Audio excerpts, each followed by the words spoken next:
My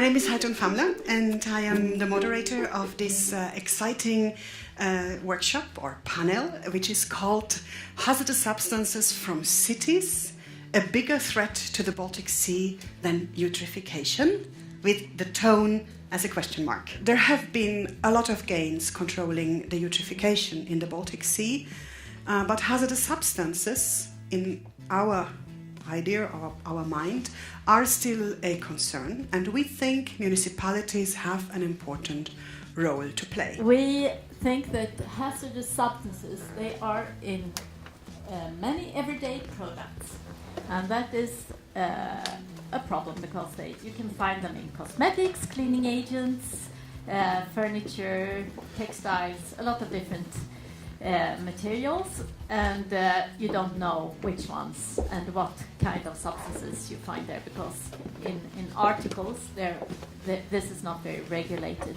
If we look at the output from the EU industry, 63% of the current production is classified as hazardous to human health, while 43% is hazardous to the environment. And also the issue of chemicals in products is a very big issue, as I mentioned before. And this is still very poorly regulated in the EU chemicals legislation, why that is primarily focusing on substances and mixtures of chemicals, but not the use of chemicals in products like the construction material, for example. And also we have quite little knowledge about how these substances are reaching the sea. And then I mean both in the amounts that are reaching the sea and also the pathways. Our mayors of Helsinki and Turku, they once had a meeting in a sauna, which is a place where we usually have all the most important meetings in the country, and they were looking at the sea, and there was an algal bloom, and they decided that they had to do something with this problem.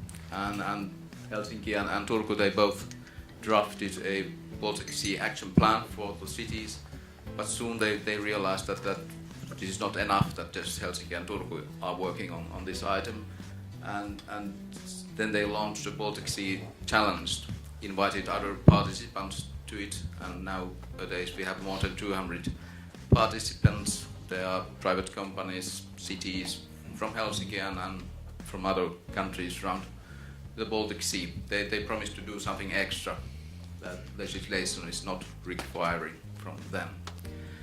Yeah. In the 50s, the lake was called the dirt pitch. It was so polluted, and now it's our drinking water reservoir.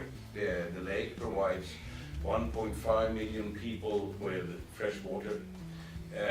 You can swim all over the sea. You can all over the lake, and you can swim here and fish and eat the fish.